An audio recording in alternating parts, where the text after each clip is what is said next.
সম্মানিত ভাইরা, এরকমের বিরোধিতা করেছিলেন কুরআনুল কারীমের আবু জাহেল, উতবা, শাইবা, কেউ কিন্তু টিকতে পারে নাই।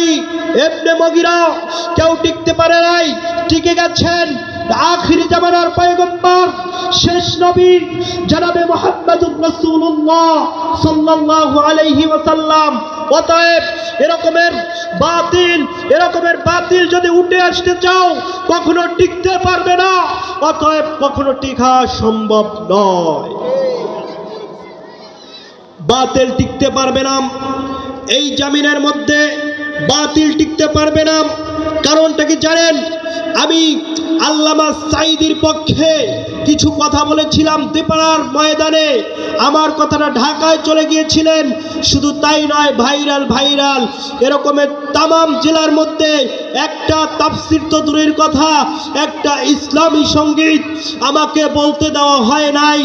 একটা বছর মৃত্যুবরণ যখন করেছেন, ও তো মৃত্যুবরণ করে নাই, শহীদ করে দিয়েছেন। তাদেরকে শহীদ করা হয়েছে রহিমাহুল্লাহ, আল্লামা সাঈদীকে এরকমের শহীদ করা হয়েছে। শুধু তাই নয়, তাকে যখন শহীদ করা হয়েছে এরকমের একটা বছর হতে না হতে বাতিলের পতন হয়েছে। চিল্লায় কোন ঠিক না ঠিক? অতএব এরকমের যারাই কোরআনের বিরুদ্ধে, যারাই হাদিসের বিরুদ্ধে কথা বলবে তারাই পতন হবে, তারাই এই বাংলার জমিনে থাকতে পারবে না। শুধু তাই নয়, তামাম পৃথিবীর মধ্যে থাকতে পারবে না। অতএব আপনাদেরকে বলবো, কোরআন আছে, কোরআন থাকবে, কোরআন তামাম পৃথিবীতে কোরআন থাকবে। এই কোরআন যখন ছড়িয়ে দিয়েছেন, কোরআন এসেছেন, এই কোরআন থাকবে।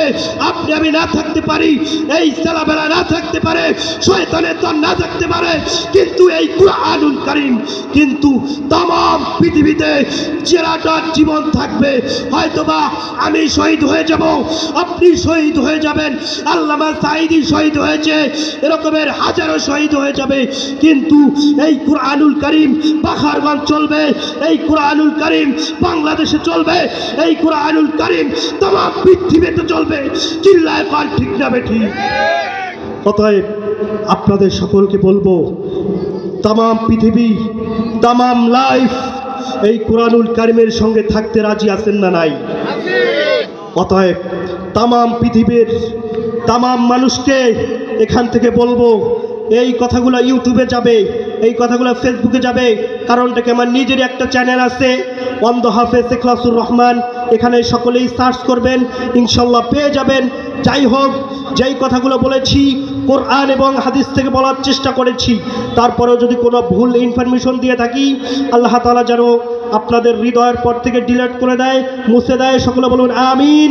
যেই কথাগুলো বলেছি সত্য সঠিক বলার চেষ্টা করেছি, এরপরে আমাকে আমল করার তৌফিক দান করুক, এরপরে আপনাদের সকলকে আমল করার তৌফিক দান করুক। ওয়াখিরি দাওয়ানা আলহামদুলিল্লাহি রাব্বিল আলামিন। আসসালামু আলাইকুম ওয়া রাহমাতুল্লাহি ওয়া বারাকাতুহু।